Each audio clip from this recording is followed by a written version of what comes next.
Oke, baik mungkin untuk mempersingkat waktu, bisa sekarang kita langsung aja mulai dengan pembahasan yang pertama mengenai value yang dirasakan dengan memiliki sistem talent management yang dialami oleh PT Metrodata sendiri. Oke, Bu Sri, kami persilakan untuk waktu dan tempatnya. Oke, terima kasih Ibu Ivana. Sebelumnya saya ucapkan selamat pagi Bapak semuanya. Senang sekali rasanya kita bisa bertemu di pagi hari ini. Kalau misalkan saya melihat siapa saja sih nih peserta di pagi hari ini ya. Ada Bapak Ibu dari tim Human Resources ya. Terus ada juga Bapak Ibu dari divisi IT ataupun juga Bapak Ibu dari divisi yang lainnya. Senang sekali kita bisa bertemu pada pagi hari ini. Saya akan share materi.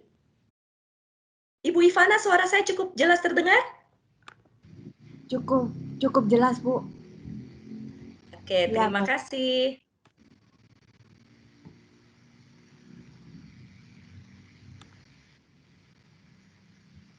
Materi saya sudah bisa dilihat ya, Ibu Ivana? Di screen saya belum muncul. Oke, sudah, Bu.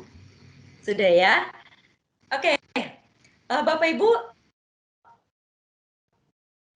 tadi Ibu Ivana sudah perkenalkan ya. Nama saya adalah Sri Rejeki Darmadi.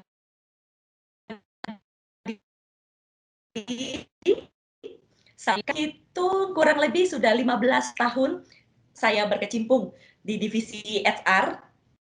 Sebelum saya di Metrodata, saya berasal dari ataupun bekerja di sebuah bank, ya, bank swasta. Sebelumnya juga saya pernah di sebuah perusahaan lain gitu. Nah, sedikit background saja dari saya, Bapak Ibu. Saya S1 dari di Universitas Tarumanegara. Kemudian saya melanjutkan S2 saya ya di Magister Manajemen di Universitas Katolik Atmajaya. Ini sedikit perkenalan ya Bapak Ibu, sehingga nanti kalau kita ketemu di jalan, jangan sungkan-sungkan ya untuk bisa kita saling menyapa nih. Saya juga lagi coba melihat cuma nama tapi saya lihat dari Bapak Ibu, nggak apa-apa ya. Nah, uh, mungkin kalau Bapak Ibu ada yang sudah tahu perusahaan apa sih Metrodata. Saya kenalkan secara singkat, TBK itu memiliki dua main bisnis utama, adalah di distribution dan yang kedua adalah di solution. Tentunya sebagai distribution bisnis itu kami memprovide gitu ya untuk hal-hal yang terkait dengan information communication di teknologi, baik hardware ataupun juga di software.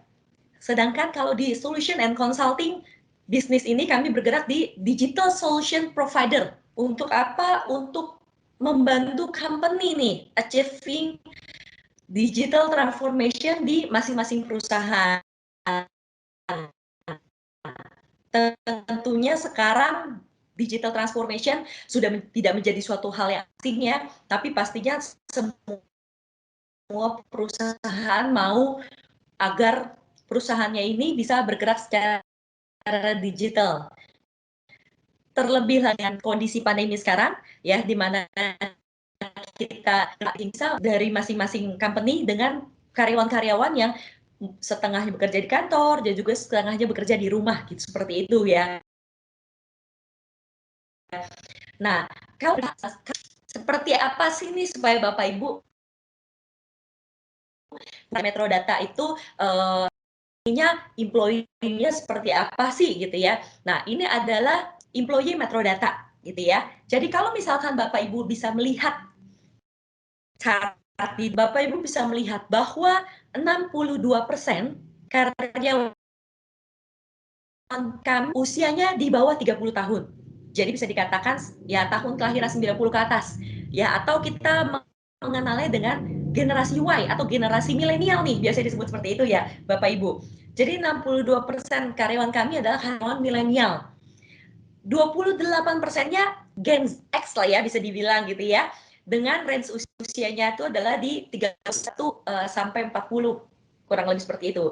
Sedangkan kalau 8%-nya di 41 sampai 50 gitu ya, dan kemudian sisanya 2% tidak terlalu banyak, itu adalah di usia di atas 50 tahun. Ini adalah gambaran dari karyawan, usia karyawan yang ada di Metrodata. Nah, tentunya sebagai HR, ya kita juga tidak bisa bersifat statis ya tentunya ya Bapak Ibu ya, tapi kita juga harus bisa bersifat dinamis menghadapi karyawan-karyawan yang ada di company kita. Kita selalu mengutamakan gimana karyawan-karyawan yang ada di Metrodata ini memiliki satu jenjang karir yang pasti. Terlebih kalau Bapak Ibu tahu ya, milenial itu pasti mereka adalah orang-orang yang mau ingin dihargai nih atas setiap usahanya. Nah, selain ingin dihargai, mereka adalah orang-orang yang mau achieve. Oh oke, saya diberi target apa nih? Saya mau achieve, tapi tentunya setelah saya achieve, next-nya apa nih yang company mau kasih gitu ya.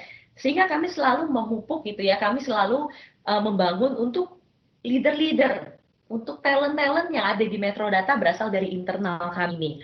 Karena kami tahu nih bahwa karyawan-karyawan pasti tidak ingin stuck di situ saja gitu kan, tapi mereka pasti berusaha untuk, oh saya ingin lebih gitu kan, saya ingin lebih seperti itu gitu ya.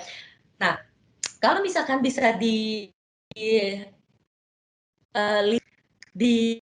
ini adalah gambaran dari talent leader yang ada di Metrodata gitu ya. Kalau misalkan Bapak Ibu bisa lihat di sini, direktur di 77,77% itu adalah berasal dari talent internal kami. Bahkan dapat dikatakan direktur ini adalah ketika mereka sudah lulus kuliah, mereka langsung bekerja gitu ya di Metro. Mereka mengikuti program, kami memiliki program gitu ya, dan kemudian hingga akhirnya secara jenjang mereka naik dan akhirnya mereka sebagai direktur. Begitu juga division manager. Jadi kami ada dari direktur kemudian ke divisi manager gitu ya. 81,81% itu merupakan talent dari internal kami. Seperti itu gitu. Sedangkan sisanya tentu pasti tetap ada dari talent eksternal. Begitu juga dengan manajer gitu ya. Manajer di sini pun kami juga istilahnya 67% lebih berasal dari internal kami juga nih, karena kami mengusahakan untuk bisa membangun talent dari dalam. Oke, jadi kalau misalkan secara total gimana sih gambaran leader yang ada di Metrodata? 67,16% adalah berdasar dari internal. Nah, Bapak Ibu, apakah mudah nih untuk kita bisa membangun suatu talent dari dalam? Tentunya perlu suatu jangka panjang gitu ya, dan juga harus adanya planning sehingga akhirnya kita bisa membentuk culture ataupun juga membentuk talent dari dalam seperti itu gitu ya. Nah, kalau misalkan Bapak Ibu, saya akan menginformasikan seperti apa nih employee life cycle.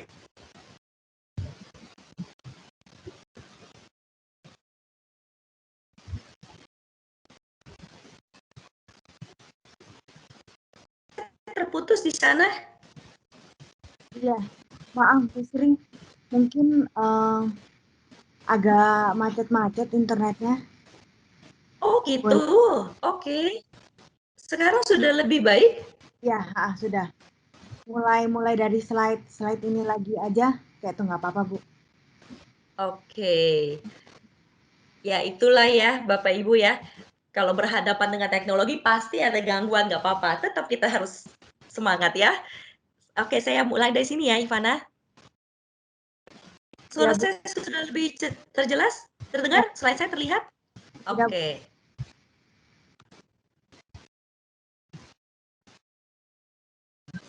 Oke, saya akan membawakan dari slide yang kelima ini ya Ivana ya. Ya, Bu. Iya. Oke. Iya, Bapak Ibu. Saya akan lanjutkan ya. Seperti apa nih kalau employee life cycle yang ada di Metrodata?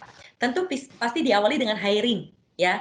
Kita melakukan assignment atau melakukan penilaian ya untuk karyawan-karyawan yang kita hire nih. Seperti itu. Dan kemudian dari hiring kita akan pasti akan melakukan evaluasi, dan juga setelah itu kita akan melakukan development, dan hingga akhirnya ketika talent tadi atau ada beberapa karyawan-karyawan yang akhirnya kita promosi. Nah, kalau Bapak Ibu bisa lihat, di sini yang paling terpenting dari semua cycle ini adalah communication. Meskipun pasti tentunya adalah ada beberapa karyawan kita yang resign gitu. Nah, kalau gambaran secara lebih detail adalah seperti ini ya. Ketika kita memiliki rekrutmen ya, jadi kita pasti melakukan satu attracting ya, gimana kita memperkenalkan perusahaan kita gitu ya kepada kandidat, sehingga ketika dia sudah join di perusahaan kita, kita bisa melakukan utilizing. Utilizing tentunya sesuai dengan position yang dia miliki, sesuai dengan kemampuannya dia miliki, seperti itu gitu ya. Dan dari situ, apakah kita perlu melakukan developing nih, atau perkembangan, atau pengembangan untuk karyawan tersebut, gitu. Sehingga akhirnya kita bisa melakukan maintenance, kita bisa memaintain karyawan tersebut gitu ya, apa yang perlu kita berikan kepada dia gitu kan. Sehingga akhirnya mungkin ada yang memilih dia terminate gitu ya, ada yang memilih untuk resign, ataupun akhirnya kita bisa melakukan promotion ataupun rotation untuk dia gitu. Nah, tentunya dari semua cycle ini ada yang disebut rewarding, berupa award gitu ya, berupa penghargaan terhadap karyawan tersebut, ataupun juga ada karyawan-karyawan yang perlu bina lebih lanjut nih gitu, dengan hal-hal tertentu pastinya. Saya akan menjelaskan bagaimana ataupun apa yang dilakukan di Metro Data.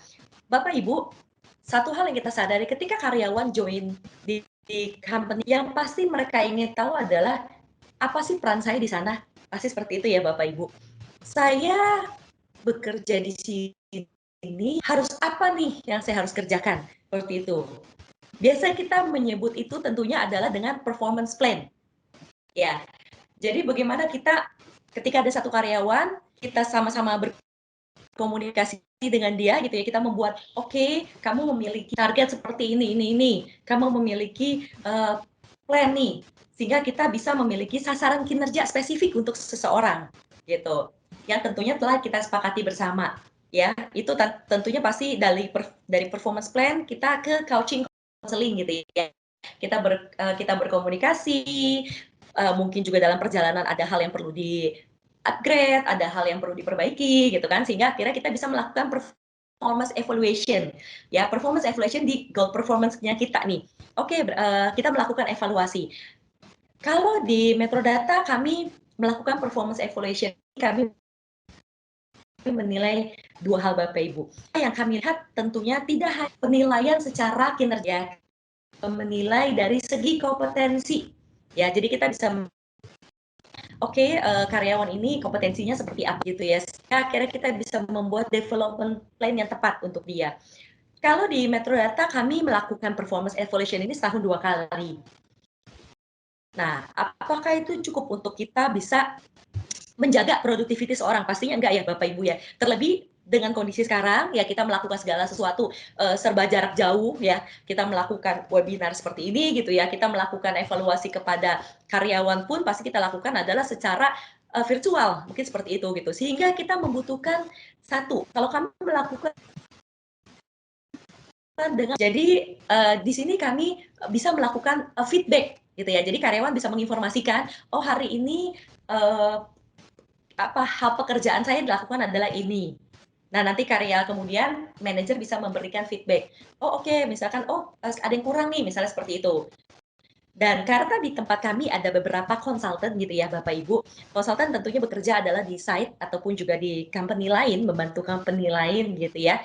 Jadi penilaian untuk continuous performance ini juga kami dapatkan bukan hanya dari manajer.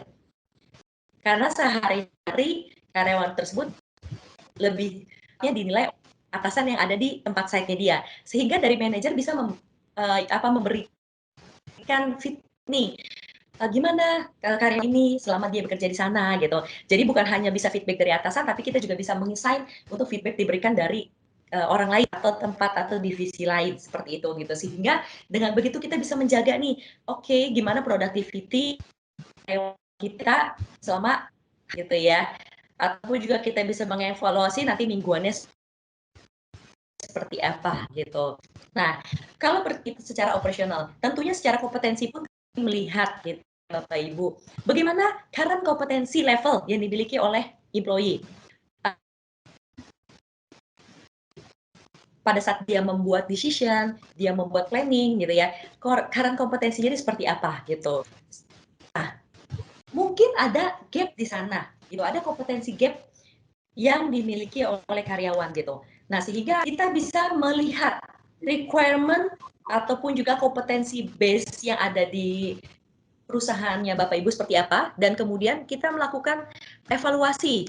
Kalau misalkan dari karyawan sendiri, bagaimana dia punya penilaian ya, kompetensi assessment-nya si karyawan, sehingga dari situ kita bisa menemukan kompetensi gap-nya. Kompetensi dasarnya perusahaan seperti apa, kompetensi yang dimiliki oleh karyawan seperti apa, dan kita menemukan gap di sana. Sehingga kita bisa melakukan training and development program. Ini adalah journey yang pertama. Ya, kalau yang menurut kami, employee journey itu menjadi suatu hal yang penting. Ketika karyawan masuk, jangan sampai mengalami, kalau yang kami menyebut gitu ya, dia pertama kali kagum, gitu ya, kemudian kagum, kemudian dia mungkin kaget, hingga akhirnya dia kecewa dan dia keluar. Nah, kita menjaga seperti itu. Karena itu kami sangat menjaga untuk employee journey. Sehingga ketika karyawan awal baru masuk di perusahaan kita, dia kagum dan seterusnya dia bisa mempertahankan hal itu. Tapi tidak terjadi kekecewaan tadi. Nah, berikutnya Bapak Ibu, ketika kita sudah memberikan performance plate untuk yang bersangkutan, jadi dia sudah tahu apa yang harus dikerjakan gitu kan. Terus kemudian juga kita menilai dia sama-sama, kita bisa tahu kompetensi dia dan gap di mana gitu kan.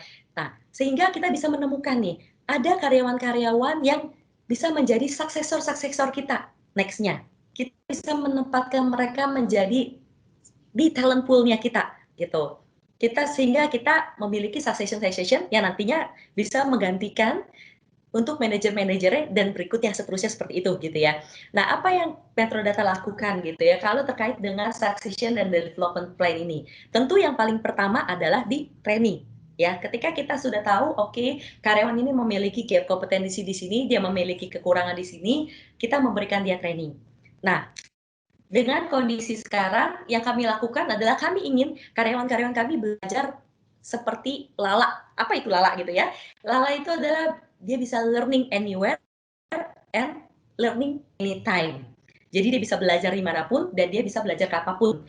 Ya, jadi kami pada saat setiap kali ada training, belum tentu kan karyawan bisa ikut gitu ya. Jadi kami merekam, kami membuat video dan kami meletakkannya ke dalam satu template gitu ya, sehingga ketika karyawan ingin mengikuti kembali, dia bisa mengikuti training tersebut gitu, baik training soft skill ataupun juga technical skill. Sehingga tentunya training-training ini berguna gitu ya untuk si karyawan.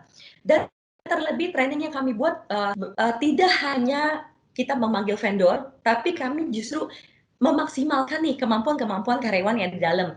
Bagaimana sih mereka ini men-sharekan. Kalau misalkan contohnya ada seseorang yang jago di satu program tertentu, misalkan dia di IT. Nah, kami akan minta dia untuk share pengalamannya dia, share kemampuannya dia, gitu kan, sehingga akhirnya dia pun juga berasa, oh ilmu saya berguna nih di sini, gitu. Jadi saling berbagi ilmu antar sama karyawan. Begitu juga yang dilakukan oleh para leader. Sehingga kami suka melakukan, kami sebut dengan nobody, nongkrong bareng direksi gitu ya. Jadi di situ direksi juga bisa share pengalamannya dia seperti apa, hingga akhirnya dia bisa berada bertahun-tahun untuk akhirnya bisa menduduki posisi itu gitu.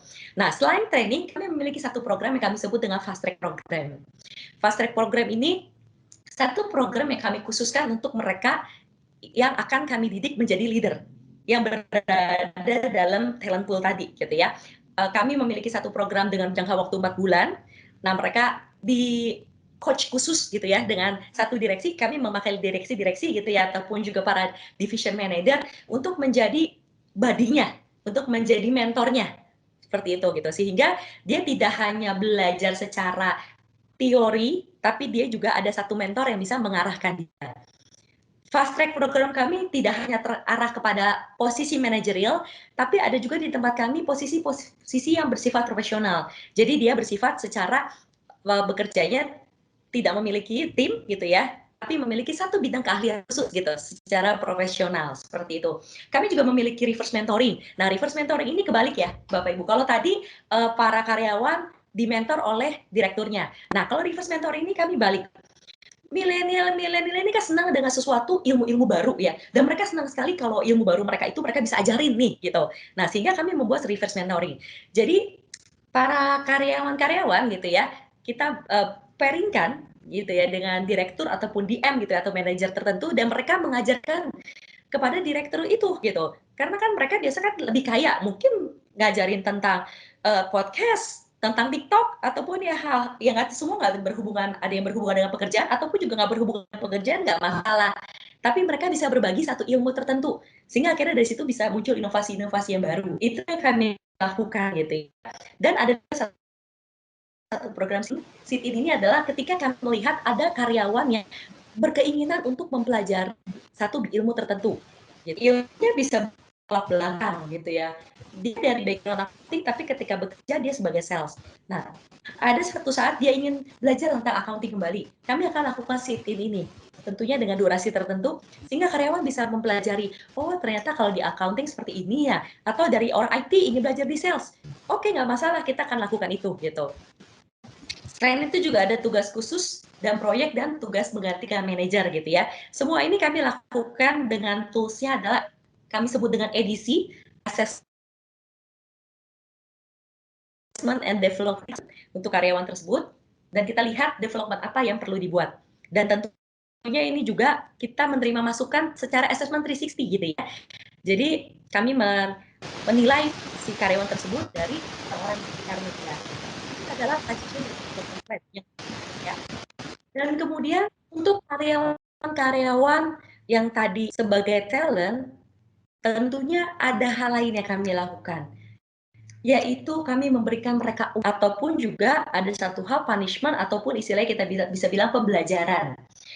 Ada satu istilahnya achievement ataupun juga hadiah tertinggi yang kami berikan, yaitu Top Achiever Award gitu ya. Jadi ketika karyawan bekerja dengan baik dalam waktu 1 tahun gitu ya, kami memberikan Top Achiever Award. Jadi biasanya kami berikan berupa trip gitu ya, trip bisa bersama dengan pasangan jika ada yang udah punya pasangan gitu ya. Dan ini diumumkan gitu ya, sehingga ada rasa proud lah, rasa kebanggaan. Nah, selain Top Achiever Award yang kami lakukan tahunan, kami memiliki Informal Award. Kalau Informal Award ini, ketika karyawan ini bisa berhasil melakukan satu pekerjaan tertentu dengan jangka waktu tertentu, ada achievement tertentu yang di-achieve. Kita memberikan dengan Informal Award dengan satu gift gitu. Ataupun kalau untuk sales, kami punya KPI rally. Jadi namanya juga rally gitu ya. Jadi antara sales saling berlomba gitu ya, saling berlomba untuk bisa mencapai achievement tertentu gitu. Dan ini juga mungkin ada karyawan-karyawan kita yang istilahnya memiliki sedikit kekurangan lah ya, ataupun juga tidak achieve dengan targetnya dia. Kami membangun mereka dengan namanya Individual Development Plan atau IDP kami menyebutnya gitu ya. Jadi ketika karyawan tersebut entah secara achievement, mungkin juga dia memiliki satu habit yang tidak baik gitu ya, kami akan masukkan dia ke individual development plan. Jadi antara manajer dan tentunya dengan HR akan ngobrol dengan dia tentang satu hal yang dia kurang. Sehingga kita akan buat agreement bersama, oke, kamu ingin memperbaiki seperti apa nih? Perlu dukungan apa yang kamu sendiri komitnya seperti apa, dan dari company dukungnya seperti apa. Itu kita melakukan dengan IDP, Evaluation Plan, yang kami lakukan gitu ya. Sehingga dengan perjalanan karyawan di perusahaan kita, mereka bisa berasa, oh oke, saya happy nih berada di perusahaan ini, karena saya punya suatu hal yang jelas. Oke, saya achieve tertentu, saya bisa mencapai sesuatu, saya punya award tertentu, kalau saya tidak capai pun ada suatu punishment gitu ya, ada sesuatu evaluation yang harus saya lakukan gitu ya. Sehingga akhirnya employee journey di company kita ini menjadi suatu hal yang lengkap. Yang bisa mereka rasakan adalah human experience management. Karena yang sekarang kita bangun tidak lagi human capital management ya, tapi kita mengarah kepada experience, pengalaman karyawan di perusahaan kita itu menjadi suatu hal yang penting. Ya, karena itu yang akan mereka ceritakan kepada orang-orang yang ada di sekitar mereka gitu kan. Dengan begitu mereka bisa bilang, oh saya bisa bekerja di perusahaan ini, ada suatu nilai, ada suatu hal yang bisa saya dapatkan. Ya, itu sharing saya, Bapak Ibu, gitu ya. Apakah perjalanan yang mudah? Tentu tidak ya. Metrodata sudah 45 tahun, jadi sudah banyak belajar dari berbagai pengalaman gitu ya.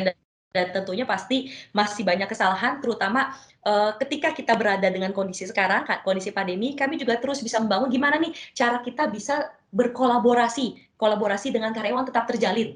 Gimana kami bisa mengukur productivity kami bisa terjalin. Gimana kami bisa tetap istilahnya memberikan pengembangan untuk karyawan dengan acara-acara yang tadi kami sudah lakukan gitu ya. Ya webinar gitu kan, terus juga training-training gitu yang tentunya itu bisa memperlengkapi setiap karyawan. Oke, itu aja sharing dari saya. Terima kasih Bapak Ibu untuk waktunya. Saya serahkan kepada Ibu Ivana. Oke, terima kasih Bu Sri untuk sharingnya. Oke, jadi tadi mungkin sudah dijelaskan ya gimana kegiatan HR di Metrodata ini seperti yang tadi Bu Sri udah sharing kalau banyaknya itu menggunakan sistem promosi ya Bu. Jadi 67% dari direksi-direksi Metrodata itu berasal dari internal Metrodata sendiri yang tentunya dengan melihat kinerja dan potensi juga.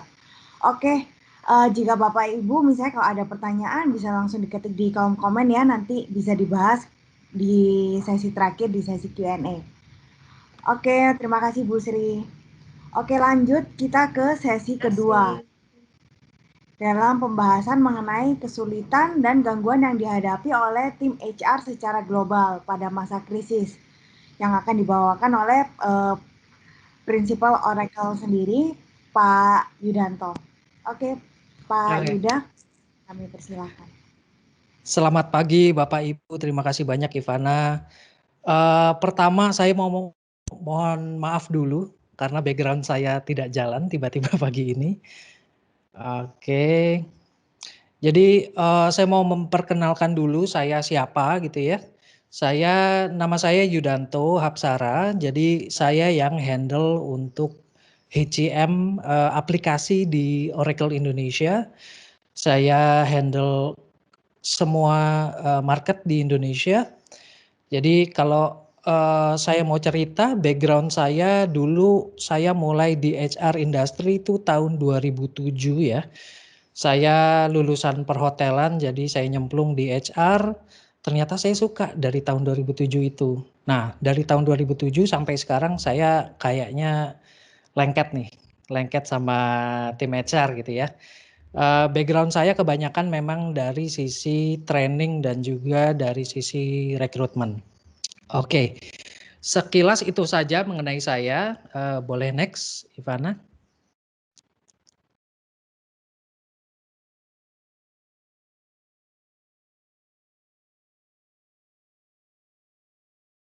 Halo, Ivana.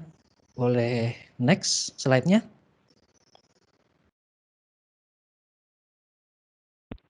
Oke, next lagi.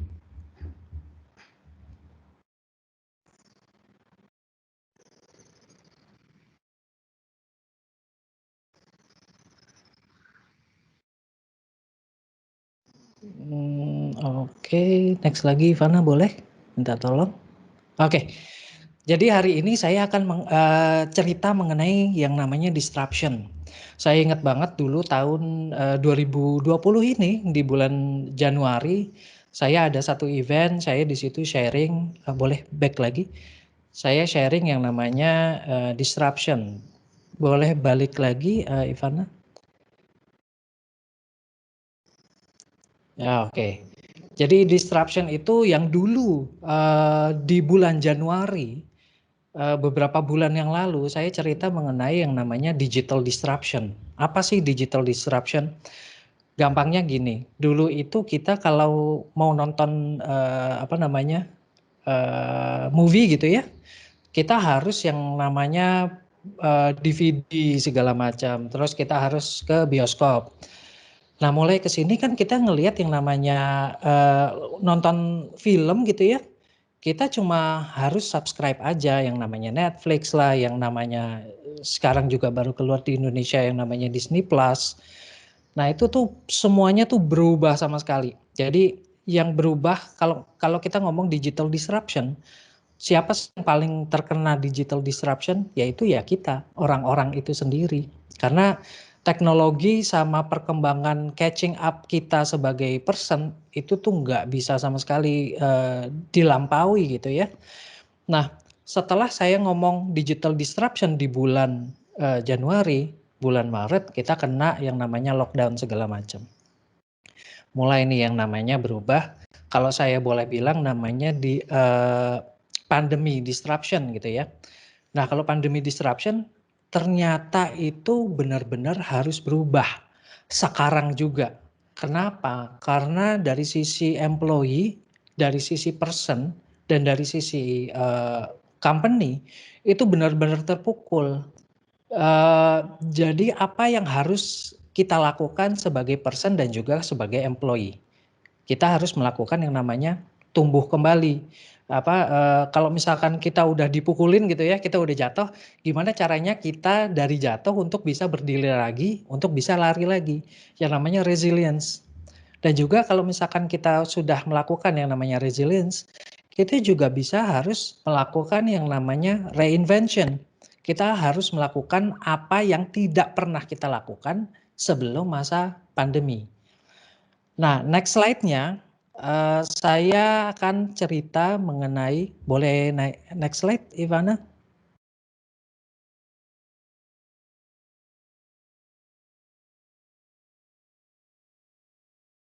Oke, saya akan cerita mengenai tren ke depan tuh apa. Nah, tren yang ada sekarang adalah kita mulai dari employee itu sendiri. Mayoritas employee sekarang working-nya tuh dari rumah. Jadi saya baca yang namanya Gartner. Gartner itu bikin pembahasan gitu ya. Itu Future of Work Trends post COVID-19 itu di tahun 2020 ini. Jadi Gartner itu bilang remote worker itu naik 48%. Bayangin di seluruh dunia ini hampir setengah pekerja itu sekarang bekerjanya dari rumah bukan dari kantor lagi. Nah itu kan tren-tren yang dulu kita nggak bisa bayangin ya kejadian gitu ya. Nah yang kedua adalah karena si employee ini ada di rumah, jadi dari sisi HR itu butuh sekali yang namanya data-data tambahan mengenai employee. Gampangnya gini, karena employee itu bekerja di rumah, absen, clock in, clock out, kita ada beberapa company yang tidak bisa track itu. Jadi yang teman saya tuh pernah bilang sama saya, jadi clock in, clock out-nya adalah dia email di pagi hari dia bangun dan siap-siap bekerja, jam 8 pagi dia harus email bosnya, "Bos saya mulai bekerja." Nah habis itu jam 5 atau jam 6 dia sudah selesai dia email lagi. Nah kayak absen itu kan data-data yang sebenarnya adalah data yang ada di kantor gitu ya. Nah ada banyak banget perusahaan yang tidak bisa capture itu. Nah ini employee data yang seperti ini yang kita harus capture lebih gitu ya. Apalagi kalau misalkan kita ngomong COVID, data-data kesehatan karyawan-karyawan kita itu sangat-sangat penting supaya kita bisa trace sebagai HR. Nah yang ketiga adalah contingent workers, kontrak gitu ya, itu makin besar. Saya juga baca di Gartner ya, Gartner itu ada satu materi juga di Cost Cutting and Employee Experience Survey tahun 2020. Dia bilang 32 perusahaan di dunia itu mengganti karyawan permanen menjadi kontrak. Untuk apa? Untuk saving cost. Karena mereka sangat-sangat terdampak. Company-nya itu terdampak secara finansial, ya mau nggak mau apa yang harus dilakukan? Ya salah satunya itu untuk saving cost. Terus impact-nya apa sebagai kita sebagai karyawan dan juga sebagai manajer gitu ya. Impact-nya kita sebagai karyawan, sebagai individu itu harus upskilling dan reskilling. Jadi tadi itu saya nangkep salah satu poinnya Bu Sri gitu ya. Ini salah satu caranya Metrodata adalah nobody gitu ya. Jadi nongkrong bareng BOD. Itu salah satu upskilling dan reskilling. Jadi kita sebagai employee belajar ke BOD, BOD juga belajar ke kita gitu ya. Nah, sama ini yang paling seru menurut saya ya. Jadi hampir semua employee sekarang yang bekerja di rumah WFH gitu ya. itu tuh beda sekali yang namanya bekerja di rumah sama bekerja di kantor. Bedanya apa? Saya bisa cerita di sini, saya punya anak kelas 1 SD yang harus sekolah di rumah gitu ya. Nah itu kan kita nggak bisa cuma bukain Zoom buat dia atau bukain Microsoft Teams, terus dia belajar sendiri, nggak bisa. Kita harus ikut nemenin dia. Apa yang dia perlu, apa yang dia tidak perlu segala macam. Kita harus pantau itu semua. Masalahnya apa? Ya masalahnya kita harus manage yang namanya waktunya kita, di mana kita harus bekerja dan juga gimana kita harus menjaga anak gitu. Nah yang ketiga adalah talent analytics. Saya sebagai manajer, saya harus tahu nih siapa orang-orang yang benar-benar kompeten, siapa orang-orang yang kompetensinya kurang gitu ya. Nah tadi juga sempat dibahas sama Bu Sri, di metadata tuh benar-benar bisa ngelihat tuh mana orang yang bagus, mana orang yang kompetensinya harus ditambah, apa yang harus dilakukan kalau misalkan kompetensinya kurang. Nah terus yang keempat adalah adapt new management style. Nah itu juga salah satunya yang tadi itu gitu ya, yang nongkrong bareng BOD. Jadi kita atau BOD atau manajer gitu, kita harus adapt sama situasi yang sekarang. Kita nggak bisa ketemu tim kita kan setiap hari. Gimana kita one on one personal touch sama mereka, itu impact-nya akan sangat-sangat terdampak. Yang ketiga adalah dari sisi bisnis redesign. Banyak banget kita ngelihat bisnis itu berubah haluan gitu ya. Kalau misalkan saya boleh kasih contoh itu, ada salah satu company kosmetik gitu ya. Dia kosmetik, produce kosmetik, sampai akhirnya ngelihat pandemi ini, wah kita harus shifting nih, atau ngelihat lah cara lain gitu. Akhirnya dia fokus untuk bikin masker gitu ya.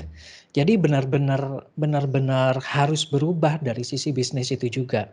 Dan juga yang terakhir adalah saya bisa emphasize di sini performance tracking dan juga workforce planning. Kita sudah tahu nih posisi kita sekarang gimana. Kedepannya gimana nih 2021. Apakah kita harus mengurangi karyawan, kalau dari sisi karyawan ya, mengurangi karyawan, atau justru nambah. Nah kalaupun nambah, kita planningnya gimana nih, kompetensi apa yang kita harus cari nih tahun depan. Dan juga kalau misalkan oke nambah, budgetnya gimana. Apakah kita perlu budget tambahan. Nah itu benar-benar harus kita lakukan dan ya memang ini feature tren post COVID gitu ya. Boleh next Ivana?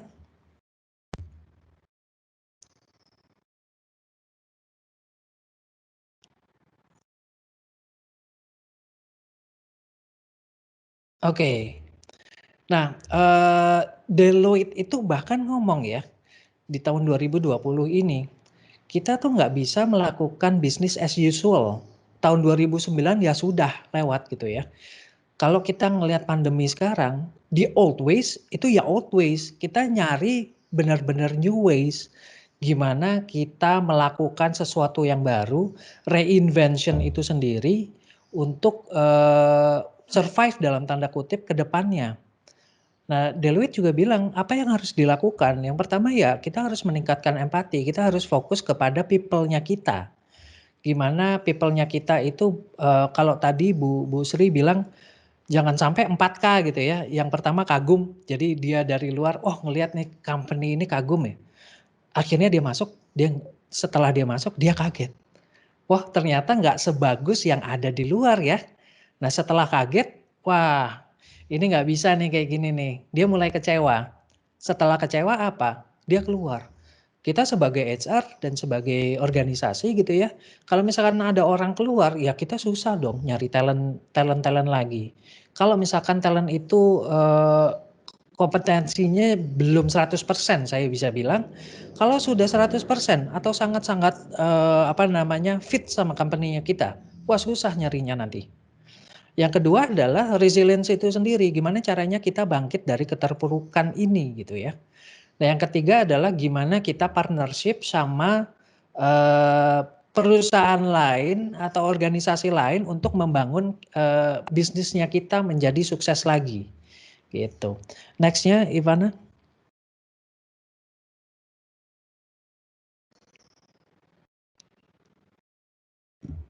Ivana boleh next.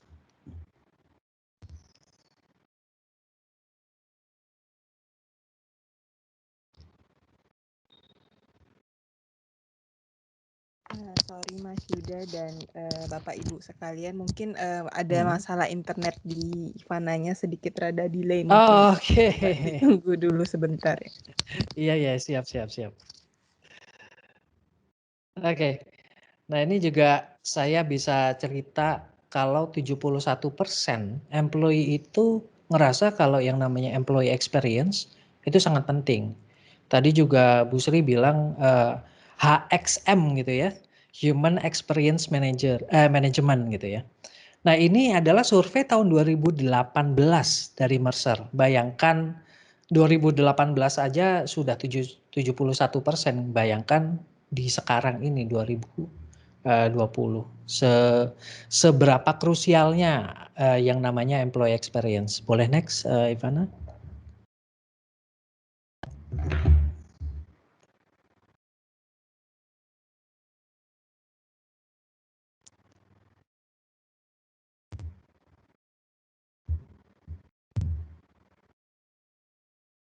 Oke. Nah, pertanyaannya adalah sekarang gini, gimana kita transfer HR proses untuk support yang namanya employee experience-nya itu? Saya bisa emphasize di yang pertama yang paling penting dan sesuai sama tema kita hari ini adalah talent management system. Kita bisa ngomong goal sama performance dulu deh. Goal itu kita set dari awal tahun. Awal tahun yang kita sudah set di bulan Desember let's say, untuk Januari kita mulai start, itu goal-goal yang sudah tidak valid. Saya yakin Bapak Ibu teman-teman HR di sini sudah mengganti goals itu semua. Nah, gimana goals itu keep changing dengan kondisi yang ada sekarang, dengan kondisi terupdate. Itu kan benar-benar harus harus fleksibel gitu ya. Nah, gimana caranya juga untuk tracking sistemnya itu sendiri, gimana tracking si performance dari setiap individu dan juga setiap divisi gitu ya. Nah, itu gimana? Nah, kita juga harus merubah yang namanya analytics.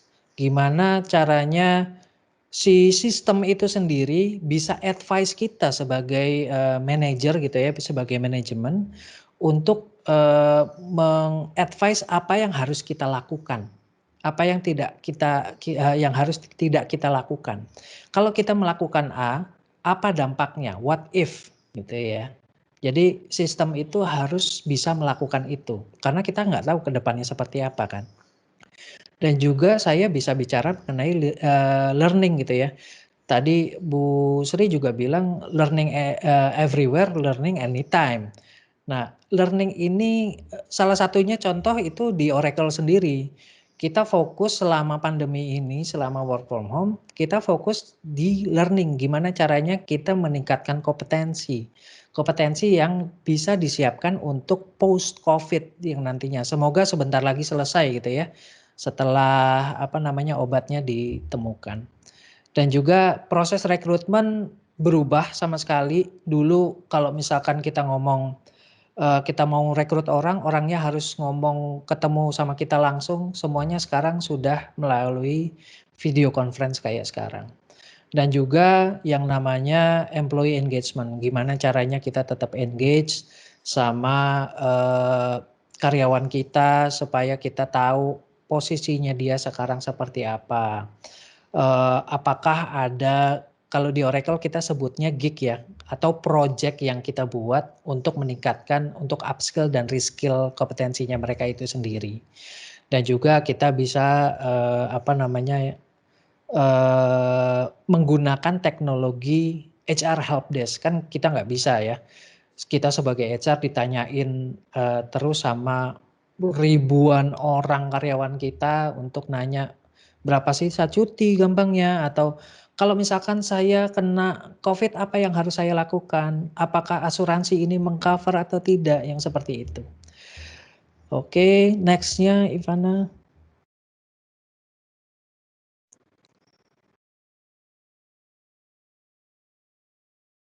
Oke. Nah, sekarang saya akan cerita mengenai apa sih yang Oracle punya. Jadi Oracle itu punya dari A sampai Z, kalau saya boleh bilang. Jadi bahkan dari workforce planning, gimana caranya kita memplanning orang-orang kita, budgetnya kita, ke depannya seperti apa. Dan juga setelah planning itu kan kita ngomong apakah kita mau rekrut orang dari dalam atau kita harus mau nggak mau rekrut orang dari luar. Setelah recruiting mereka masuk, mereka dikasih yang namanya data-datanya mereka masuk global HR, kompensasinya mereka diberikan, benefit segala macam. Kita mulai yang namanya ngomong strategik. Strategik itu adalah talent management itu sendiri. Jadi gimana caranya kita set goal-nya mereka. Gimana caranya kita men-track performance-nya mereka. Bahkan daily basis ya. Kita juga bisa ngelihat yang tadi Bu Sri juga bilang, career development untuk teman-teman yang millennials sama Gen X, Gen Y itu sangat-sangat beda. Nah, gimana caranya kita track si career development? Apakah orang ini mau di divisi A atau divisi B? Itu kita harus track juga. Dan juga kita harus men-track yang namanya succession planning, pergerakan. Kalau orang ini pindah, siapa yang harus ganti segala macam. Learning sampai juga yang namanya kita kembali lagi ke operasional ya. Jadi ada time labor, payroll itu yang standar ya. Sama advanced HCM control. Dan ini semua ada di satu platform yang sama gitu ya. Jadi kalau misalkan kita melakukan sesuatu dari sisi HR administratif, kalau misalkan kita punya payroll di mana, compensation and benefit di mana, core HR-nya di mana, itu kan susah banget yang namanya narik report atau analytics itu. Dan semua itu sudah satu platform. Dan ini sudah embedded yang namanya artificial intelligence. Atau kita juga sudah embedded dengan machine learning, IoT, blockchain. Dan ini juga di Oracle kita tuh sangat-sangat komplit ya. Jadi kita nggak ngomong cuma HR. Kita ngomong ERP, financial, supply chain management. Kita ngomong yang namanya dulu kita sebut CRM gitu ya, atau sekarang namanya CX, customer experience. Data kita atau interaksi kita sama customer itu seperti apa, nanti di record di dalam satu sistem. Oke, next-nya Ivana.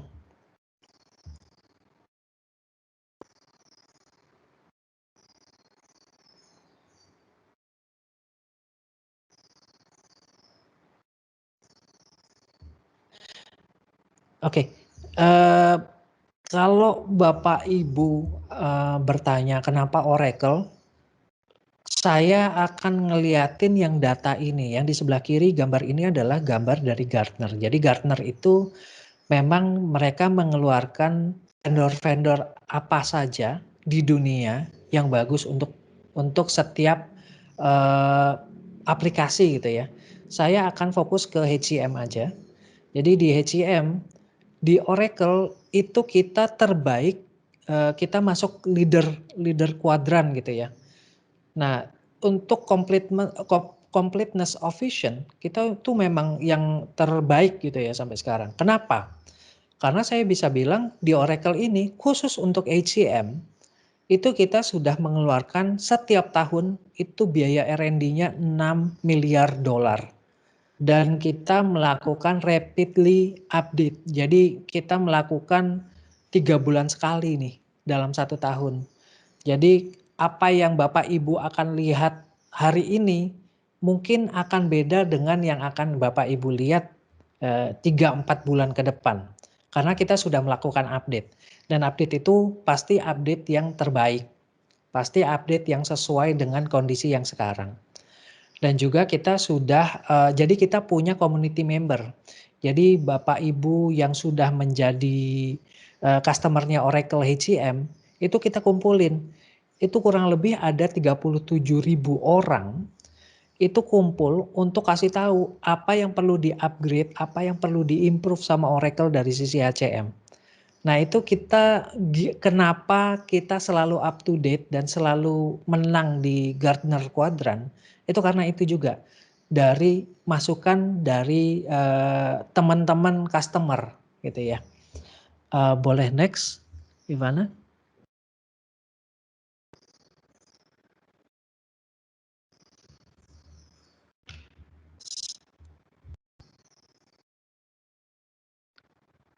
Halo, Ivana. Oke, nextnya adalah saya mau produk showcase sedikit, hanya 2 menit, karena waktu kita juga sudah tidak terlalu banyak gitu ya. Boleh di ini dulu, Ivana, di close dulu sharingnya. Oke.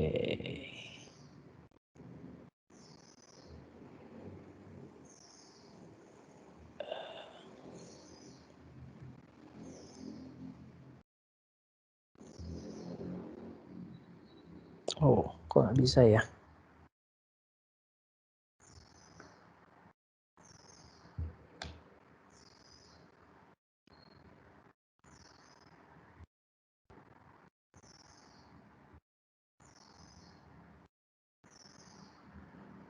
Wah, tiba-tiba ada masalah nih. Saya nggak bisa share screen saya yang di HP.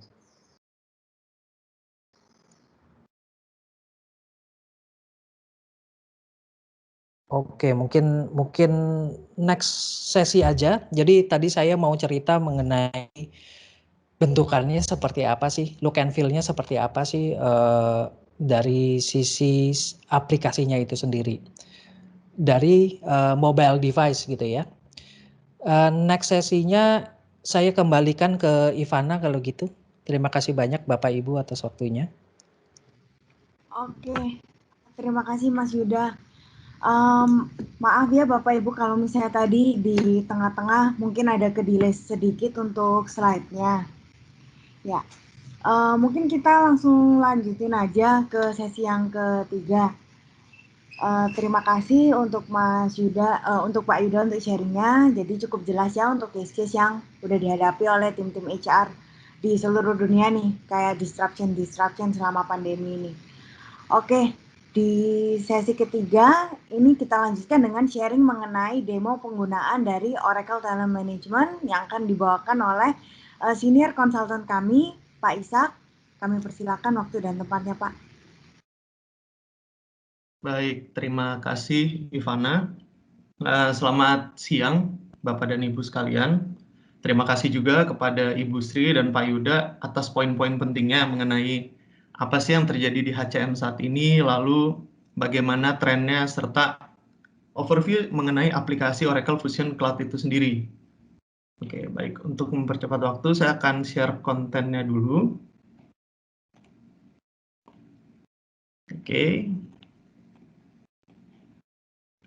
Oke, sebelum dimulai demo, mungkin saya akan perkenalan juga sama seperti sebelumnya. Perkenalkan, nama saya Ishak Noveri Budiaji. Saya sebagai Senior Consultant untuk produk Oracle Fusion, khususnya di bagian HCM, untuk PT Metro Data Electronics. Jadi saya mulai bekerja di Metro Data itu sendiri sudah dari tahun 2013. Jadi saya lulusan Sistem Informasi, lalu saya masuk ke dalam Metro Data, masuk ke bagian implementor, dan ternyata produk yang saya kepegang kebetulan adalah dulu pertama kali produk HCM, sehingga sampai sekarang masih ke bawah untuk membawakan produk HCM. Seperti itu. Nah, untuk demo kali ini nantinya saya akan membawakan dari dua perspektif. Pertama adalah perspektif dari employee, atau nantinya kita akan login sebagai Elizabeth Mavry sebagai individual contributor atau employee. Lalu yang kedua adalah dari sisi atau perspektif manager sebagai Robert Jackman, sebagai atasan langsung dari Elizabeth Mavry. Untuk outline yang nantinya akan saya bawakan seperti ini. Jadi pertamanya nanti ada backstory sedikit di mana Elizabeth Mavry baru saja mengikuti training yang diadakan oleh rekan kerjanya.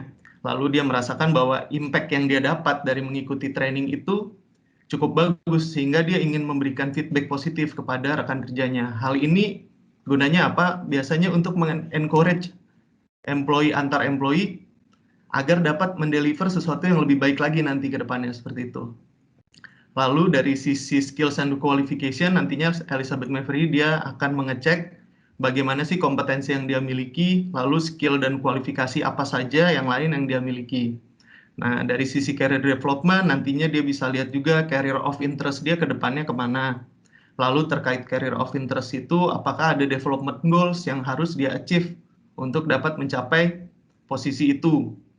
Dan juga kita akan sedikit menyerempet ke bagian learning, di mana nantinya si Elizabeth Mavry itu dapat melihat nih, dia punya learning apa saja sih yang dapat membantu dia untuk achieve goals-nya dia, seperti itu. Lalu dari sisi performance evaluation, seperti yang tadi dibahas, ada performance evaluation yang biasanya kita lakukan tahunan. Nah, di sini nantinya saya akan mendemokan bagaimana seorang Elizabeth Mavry akan mengecek bagaimana progres performance evaluasinya dia, lalu dia akan meng-create atau menginitiate sebuah one-on-one check-in, yaitu istilahnya dia akan discuss bareng dengan atasannya untuk topik-topik yang nantinya dia bisa define sendiri, seperti itu. Jadi saya akan langsung masuk saja ke bagian demo untuk employee self-service.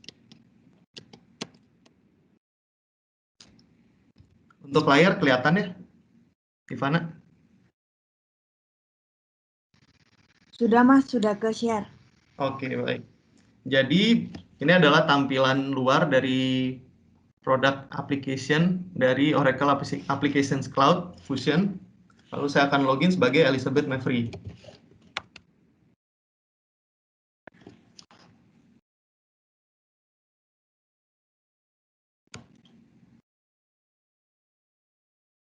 Nah, setelah masuk dia akan disambut dengan model homepage seperti ini, di mana untuk mengakses menu-menu yang ada, dia dapat menggunakan akses navigasi yang ada di sebelah kiri, atau dia dapat menggunakan quick links yang ada di depan, seperti ini. Nah, untuk demo yang pertama adalah, seperti yang tadi saya bilang, Elizabeth Mavry baru saja mengikuti sebuah training, di mana dia nantinya mau memberikan feedback kepada instruktur atau trainer yang ada di situ. Maka dia dapat mengklik yang namanya Digital Assistant di bagian kanan bawah seperti ini.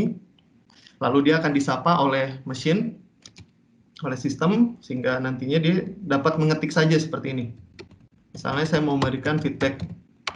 Saya dapat mengetik add feedback, lalu dia akan merespon dengan, saya akan memberikan feedback itu kepada siapa. Lalu saya akan mengetik nama rekan kerjanya dia. Lalu dia akan menanyakan feedback seperti apa yang mau saya sampaikan.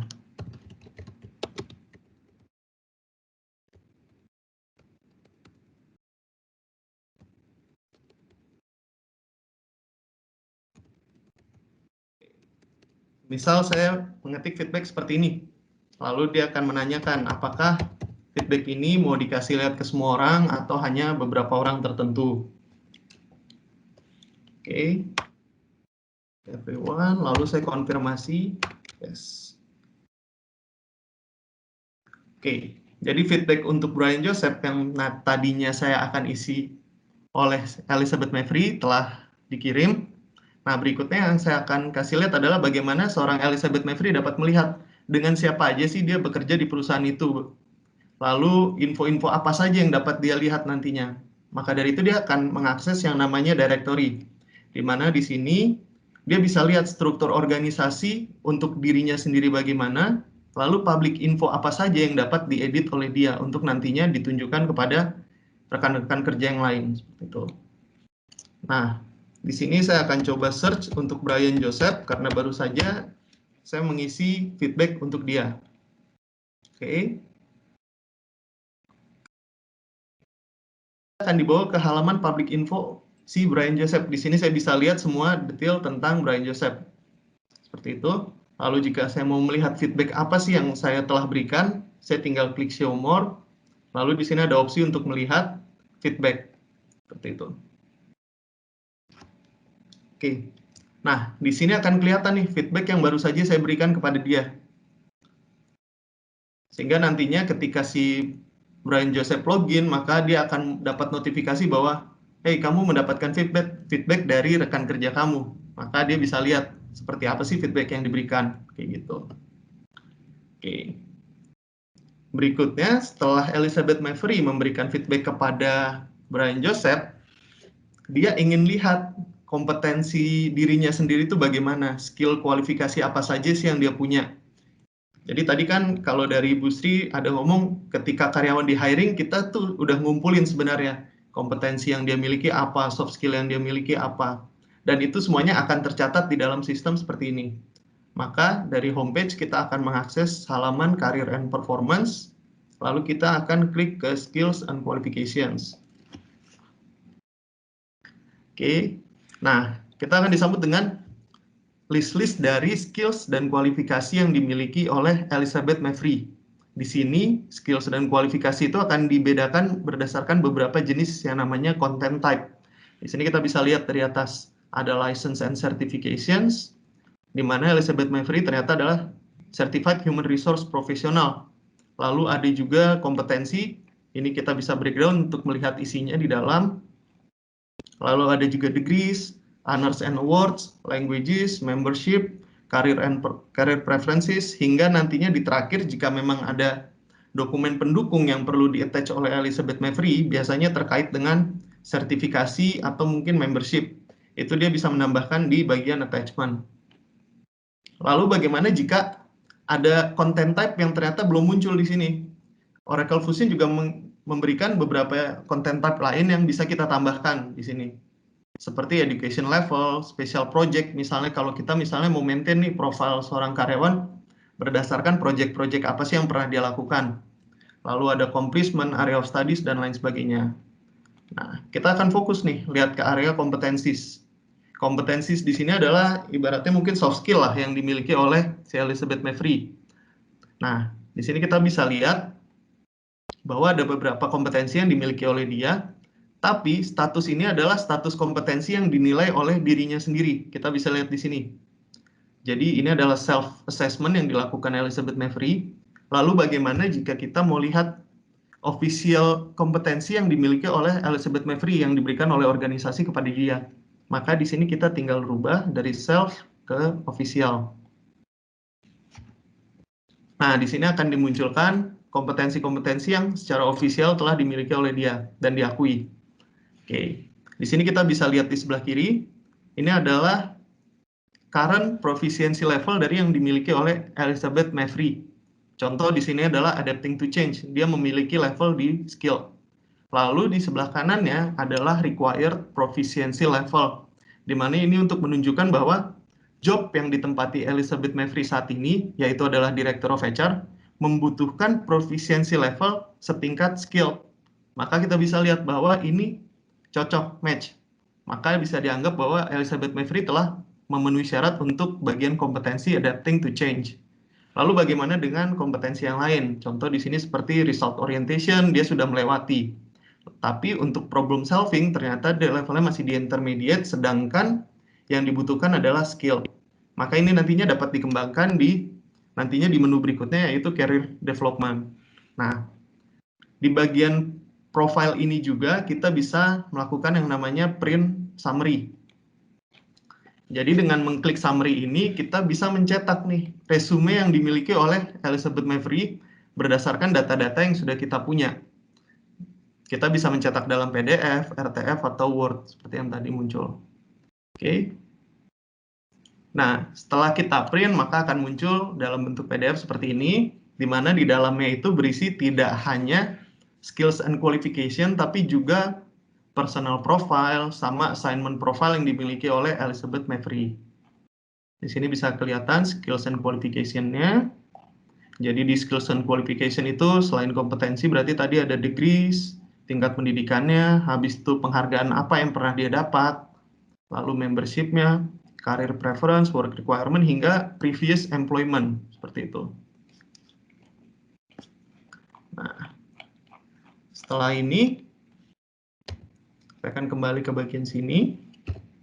Nah, setelah Elizabeth Mavry melihat, oh kompetensi saya ternyata seperti ini, saya memiliki gap di bagian ini, maka berikutnya akan dia lihat adalah ke bagian career development dia.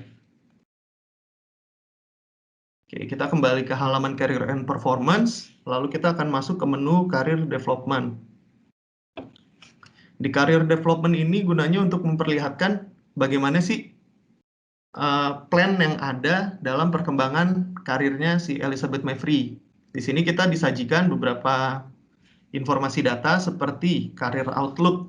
Nah, di career outlook itu kita bisa lihat nih current role dia sekarang apa, lalu careers of interest yang merupakan interestnya si Elizabeth Mavry itu apa saja, seperti itu.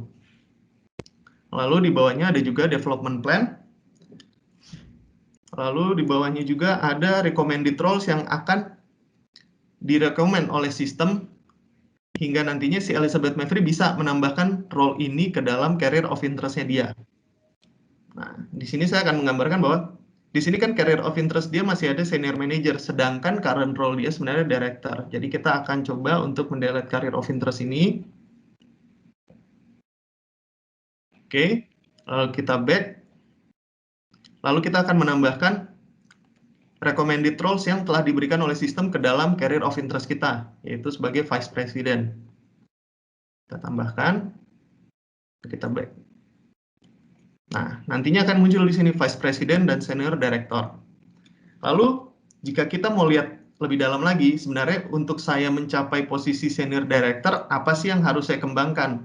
Maka kita akan klik ke posisi Senior Director. Lalu di sini kita bisa lihat skills and kualifikasi apa saja yang dibutuhkan oleh job ini. Di sini bisa kelihatan dari content type competencies dan degrees. Kita bisa breakdown dua-duanya. Dari sisi degrees dibutuhkan bachelor level degree. Kita sudah fulfilled untuk yang bagian ini. Lalu kita lihat bagian kompetensi. Di bagian kompetensi, maka akan dijabarkan nih skill-skill apa saja, kompetensi apa saja yang dibutuhkan untuk posisi ini. Ada problem solving, results orientation, adapting to change, decision making, hingga organizational awareness, beserta target proficiency level yang dibutuhkan. Lalu di sebelah kanan ini adalah current proficiency level dari Elizabeth Mavry. Kita bisa lihat di sini, mana sih yang kita udah achieve. Jika kita lihat dari sini, maka hanya satu kompetensi yang dia achieve, yaitu results orientation. Sedangkan yang lainnya masih belum ada. Kayak gitu. Lalu kita mau coba nih, oke, saya akan menambahkan goal saya untuk mendapatkan kompetensi ini. Maka saya akan coba. Di sini saya akan coba klik untuk bagian organizational awareness untuk menambahkan goals. Oke. Jadi ketika saya masuk add goal, maka akan muncul halaman add goal seperti ini, di mana Elizabeth Mavry bisa nih membuat yang namanya personal goal. Dia juga bisa memilih sebenarnya dari goal-goal yang ada di library, jika memang ada goal yang sama dengan apa yang dia ingin capai, seperti itu. Oke.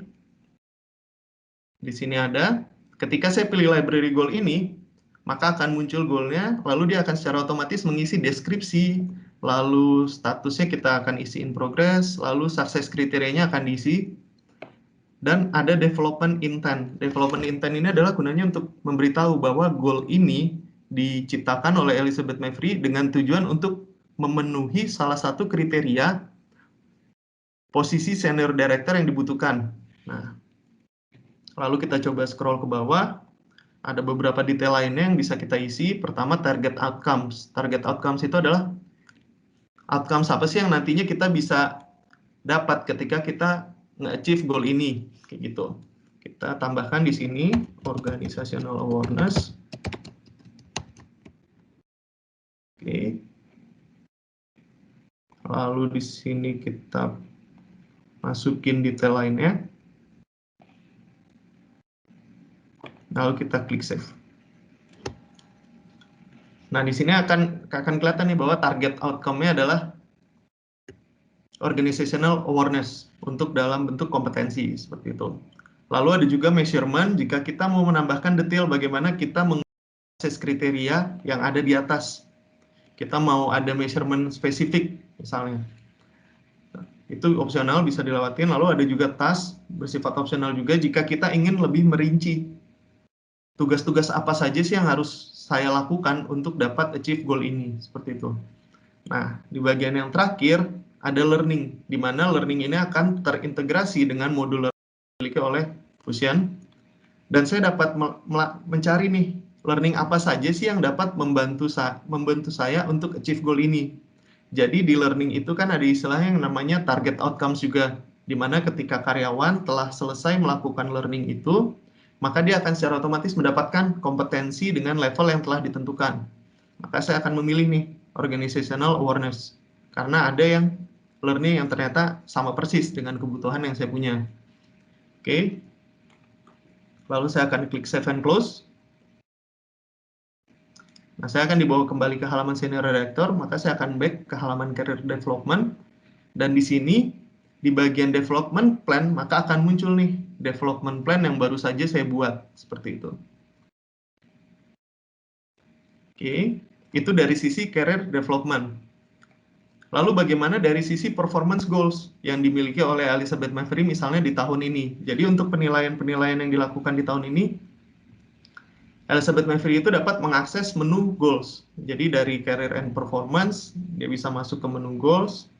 Dan di sini dia bisa lihat nih performance goals apa saja sih yang di-assign ke dia untuk periode tahun ini.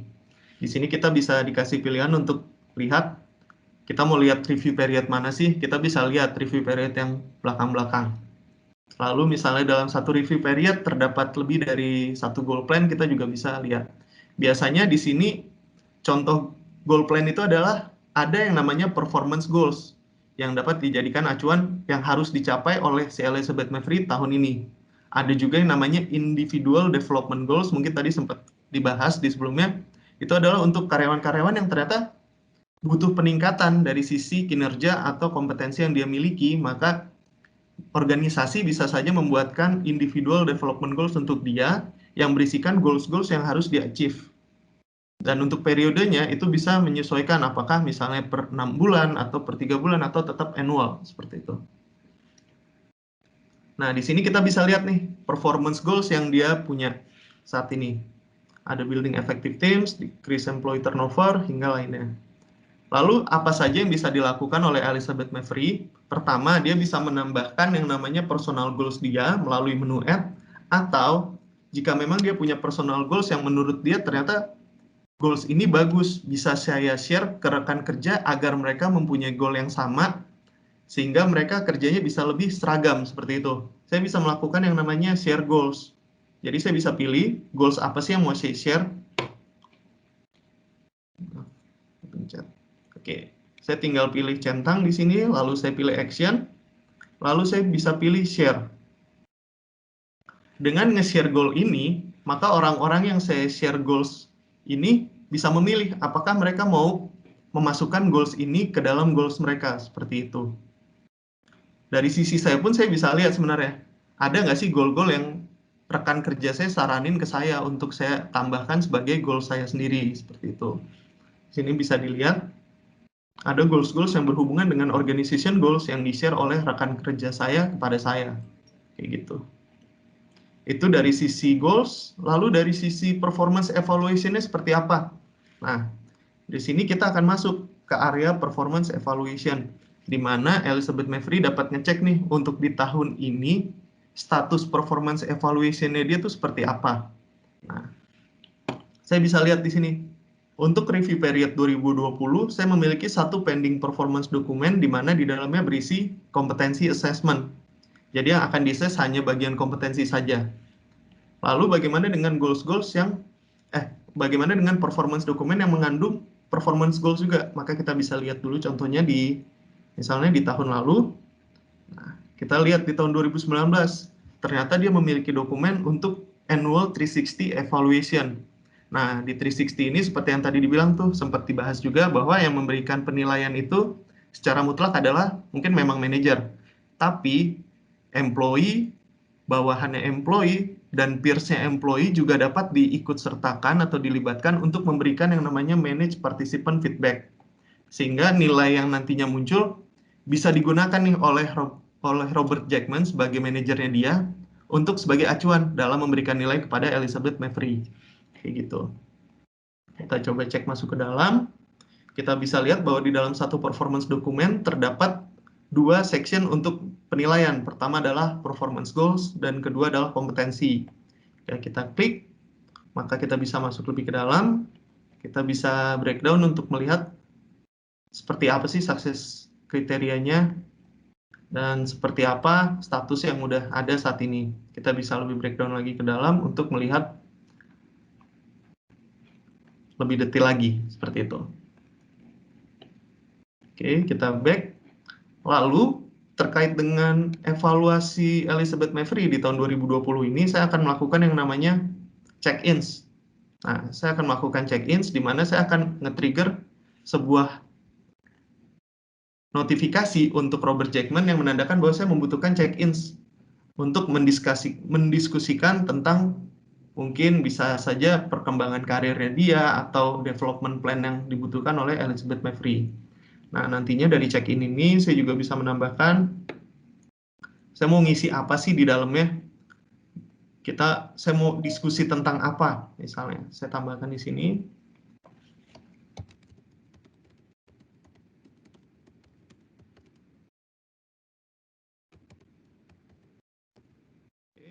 Saya kembali. Nah, dari sisi employee atau dari sisi individual contributor, maka proses ini sudah selesai sampai sini terkait dengan talent.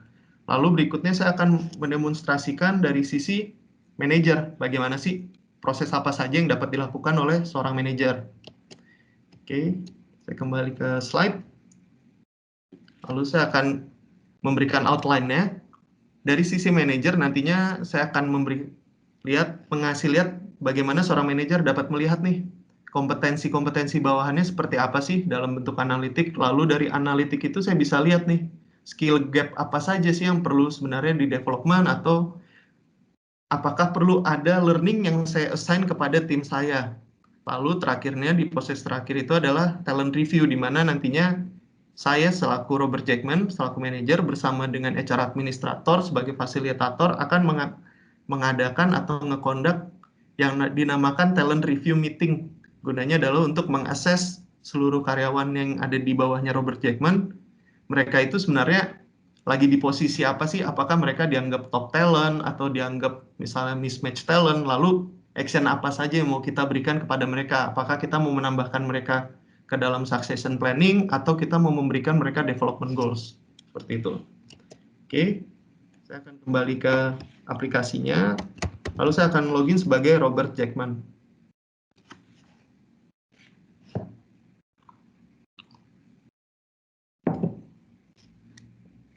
Oke, setelah saya login sebagai Robert Jackman, hal yang biasanya pertama dilihat oleh manajer atau employee ketika login adalah notifikasi.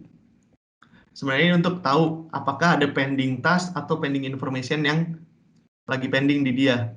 Nah, di sini kita bisa lihat nih, check-in dokumen yang tadi di-create oleh Elizabeth Mavry, maka si Robert Jackman akan mendapatkan notifikasinya. Sehingga nantinya dia bisa meng-engage Elizabeth Mavry, mungkin di era pandemi seperti sekarang, mungkin by online lah.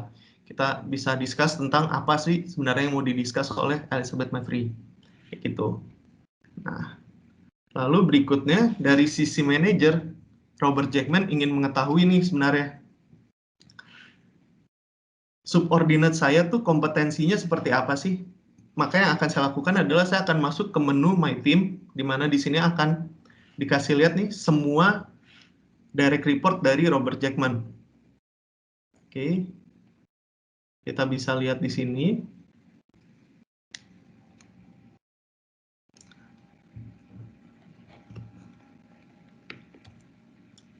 Oke. Lalu berikutnya saya mau lihat nih secara analitik bagaimana sih kompetensi atau tren kompetensi yang ada di bawahan saya atau di subordinate. Tinggal ngeklik ke yang namanya talent analysis. Oke, saya klik. Maka sistem akan menampilkan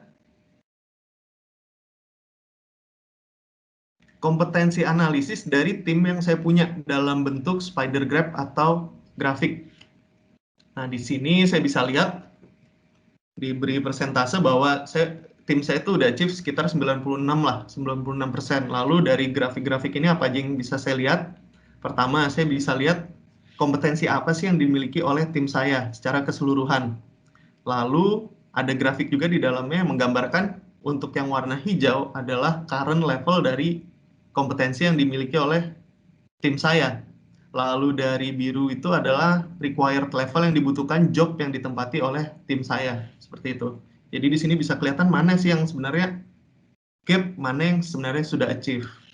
Nah, dari sisi bar chart juga kita bisa lihat berapa kompetensi yang ada, ternyata ada yang memiliki gaps yang ditandai dengan warna kuning. Di sini saya bisa lebih jelas melihat, oh ternyata kompetensi yang dibutuhin tim saya itu ada di adapting to change, business ethics, influencing and negotiating, dan organizational awareness, seperti itu. Nah, lalu bagaimana jika kita mau lihat secara lebih detail? Maka saya bisa ngeklik di sini untuk detailed analisisnya.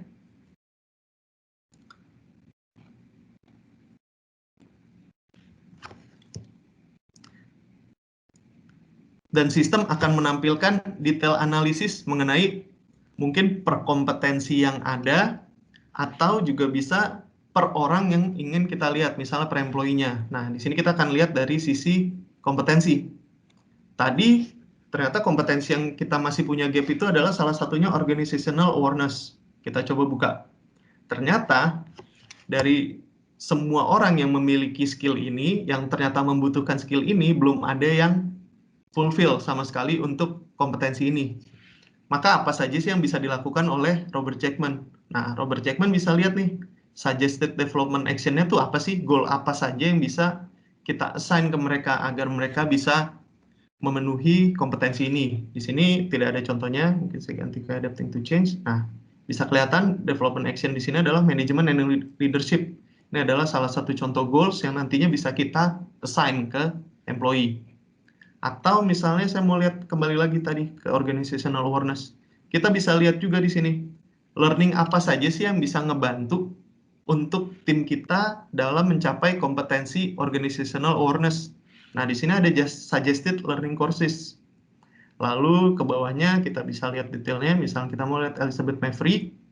Ini sama seperti data yang tadi saya buka dari sisi Elizabeth, bahwa oh ternyata saya ada beberapa yang masih kurang. Nah, secara manajer dia juga bisa melihat secara summary seperti ini. Kita juga bisa lihat development plan-nya dia. Jadi tadi kita ada sempat buat nih broaden organizational awareness, ternyata masuk juga ke dalam analisa yang dilihat oleh seorang manajer. Lalu career of interest-nya dia. Nah, kita sebagai manajer juga tahu nih, oh ternyata Elizabeth Mavry itu memiliki ambisi atau keinginan untuk menempati job ini, seperti itu. Nah, di sini saya akan lihat dari sisi learning, saya akan klik, maka saya akan diarahkan ke menu learning course itu sendiri. Kita lihat, oke. Nah, di sini kita punya learning yang dinamakan business conduct. Di sini kita bisa lihat detail-detailnya, kita bisa lihat outcomes-nya apa sih kalau kita mengikuti learning ini. Lalu saya sebagai Robert Jackman ingin meng-assign learning ini ke anak buah saya, maka saya tinggal klik yang namanya assign learning to my team. Oke, di sini saya bisa pilih apakah learning ini bersifat wajib atau opsional. Saya masukkan sebagai wajib, lalu kita bisa menentukan nih harus diselesaikan per kapan. Justification-nya bisa saya isi.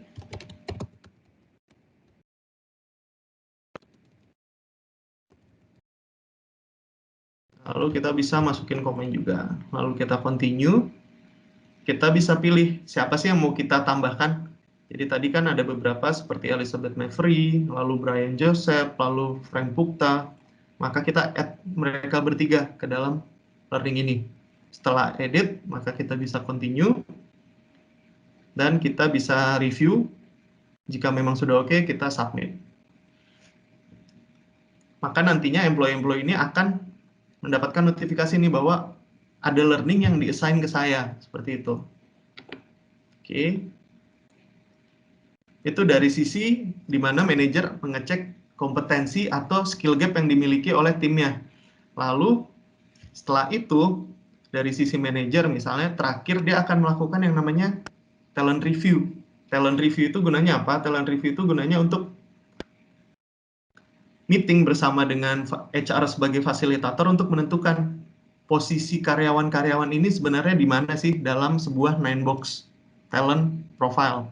Nah, kita bisa lihat di sini, dari sisi manajer yang perlu dilakukan oleh dia adalah dia dapat menyiapkan yang namanya prepare review content. Gunanya apa? Prepare review content itu adalah untuk menghasilkan rating ini yang akan digunakan dalam nantinya HR dan para manajer melakukan conduct meeting, seperti itu.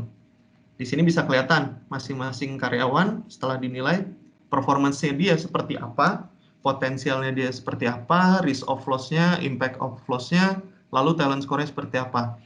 Nilai-nilai ini didapatkan ketika manajer melakukan yang namanya potential assessment, di mana di dalamnya nanti akan dibantu dengan kuesioner, sehingga akan menghasilkan yang namanya assessment score, seperti itu. Oke, jadi lalu ketika manajer melakukan yang namanya sudah melakukan yang namanya prepare review content, nantinya dari sisi HR administrator yang akan nge-conduct meetingnya sehingga meetingnya dapat jalan. Tapi dari sisi manajer dia bisa melihat nih, saya ingin melihat secara dashboard tuh nantinya akan seperti apa sih. Maka ketika dia klik view dashboard, maka ini adalah 9 box yang berisikan karyawan-karyawan yang dia miliki sekarang, serta posisi-posisi dari karyawan tersebut. Dinilai berdasarkan rating yang tadi sudah dilakukan melalui prepare review content. Nah, jika kita nge-hover ke salah satu nama, maka kita bisa lihat nih secara detail. Outstanding-nya seperti apa, performance-nya seperti apa, potensialnya seperti apa. Lalu misalnya kita mau lihat mungkin detail-detail lain, atribut lain seperti impact of loss atau risk of loss-nya dia seperti apa. Sehingga kita tahu nih dari ini karyawan mana sih yang paling berpotensi untuk keluar. Atau misalnya karyawan mana sih yang jika dia keluar, impact-nya itu besar buat kita, seperti itu. Kita juga bisa lihat dari sisi succession plans. Kita ada punya succession planning nggak sih untuk orang-orang ini? Nah, ketika saya buka menu succession plan, maka akan kelihatan nih. Ternyata saya punya 2 succession plan. Pertama adalah succession plan untuk Brian Joseph. Ini adalah kondisi di mana jika Brian Joseph itu keluar, maka siapa aja sih yang akan ready untuk menggantikan dia. Maka ketika kita klik, kita akan bisa lihat nih, ternyata kandidat-kandidatnya udah ada. Ada 3 orang, seperti itu. Lalu, jika saya kembali, nah, saya bisa juga lihat talent pools. Talent pools itu gunanya untuk menampung nih orang-orang yang nantinya itu bakal jadi leader apa sih? Kalau tadi mungkin dari contohnya Bu Sri itu adalah fast track, di mana orang-orang yang kita masukin dalam fast track itu mungkin kita bisa masukin ke dalam sebuah talent pool yang kita namakan fast track nantinya. Seperti itu. Nah, lalu apa lagi yang bisa kita lakukan dari sini? Kita bisa melakukan yang namanya comparison.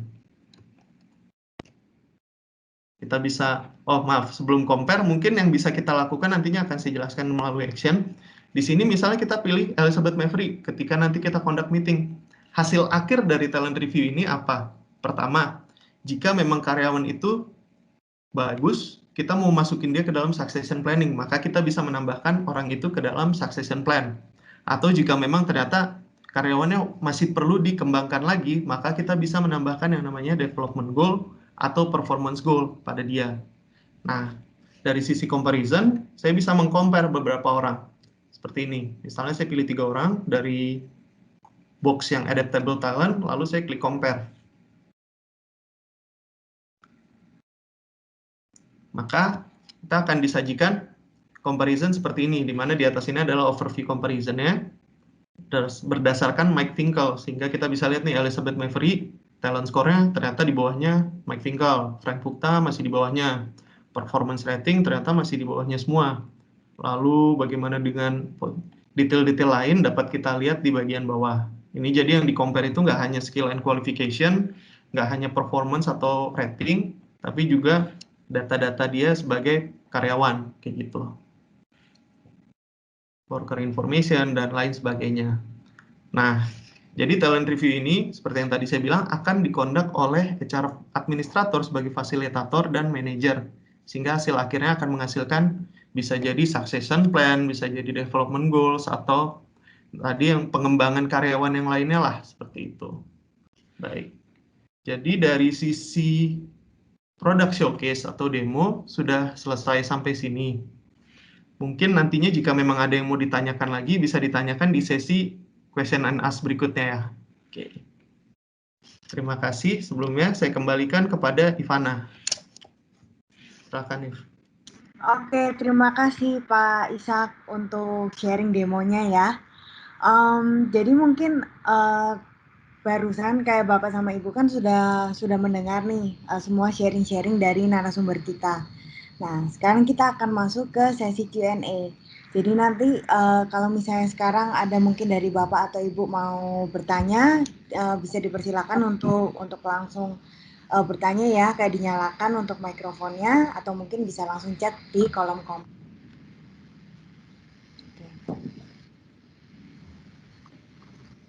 Mungkin kalau misalnya di kolom komen ini ada yang request tentang bahan presentasinya, kayak boleh banget kayak habis ini kayak sesudah webinar kita bisa langsung kontak saya atau kontak tim dari Metrodata yang kontaknya sudah tertera di invitation yang Bapak atau Ibu terima, kayak nanti bisa langsung saya kirimkan untuk bahan presentasinya. Mungkin ada yang mau ditanyakan Bapak atau Ibu?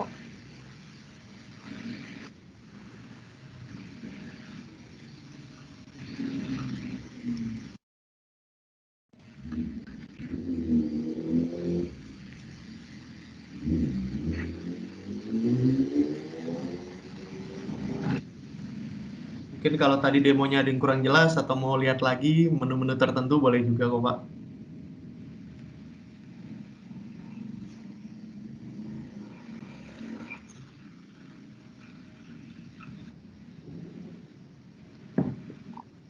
Jadi mungkin kalau misalnya sudah tidak ada yang ditanyakan lagi,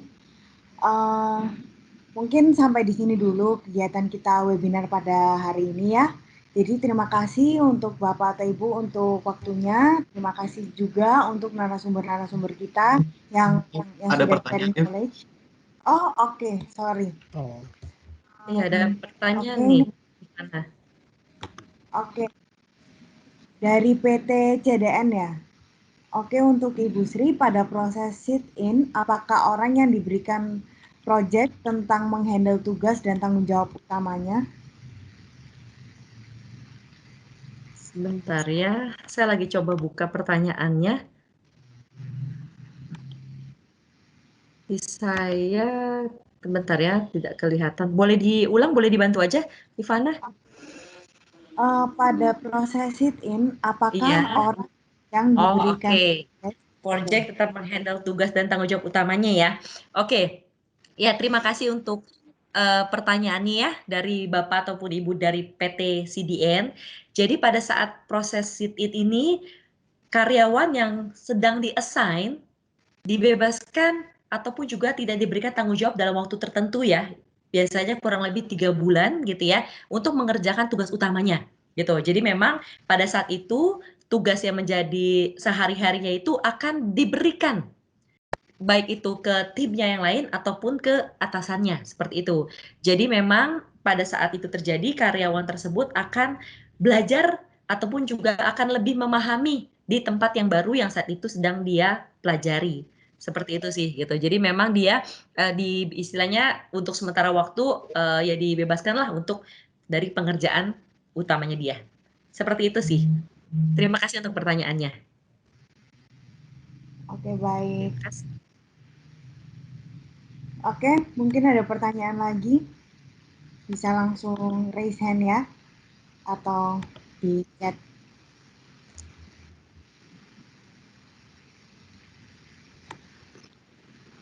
Ivana mau sedikit nambahin, ini ada yang japri langsung ke WhatsApp.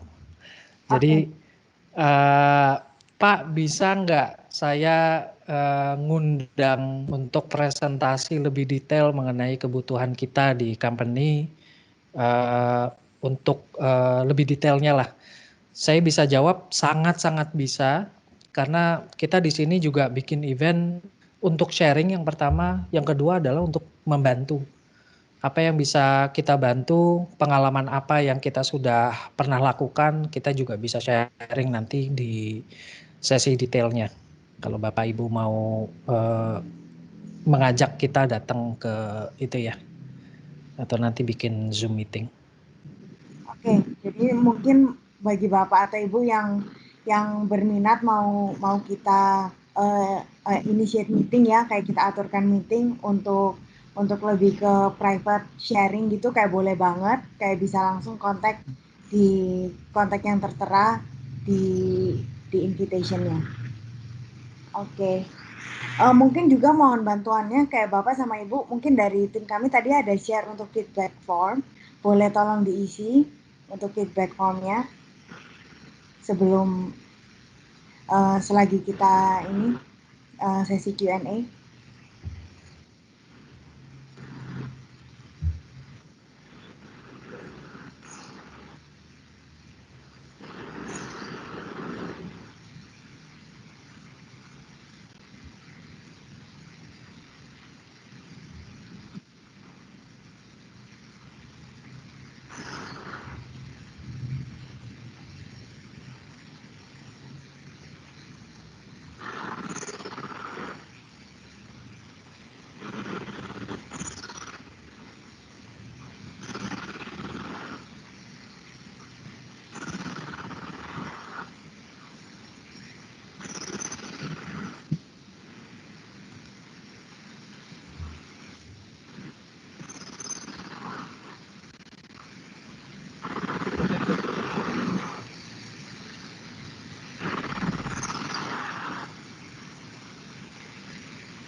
Oke, mungkin ada yang mau ditanya lagi, bisa langsung ditanyakan.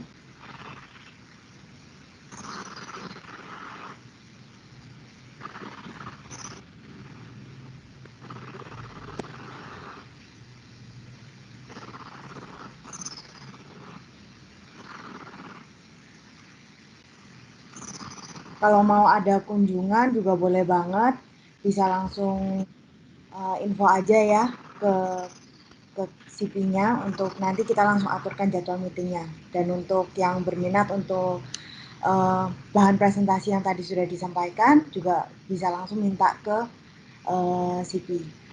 Kayak nanti saya akan langsung sharekan untuk jadwal untuk bahan presentasinya.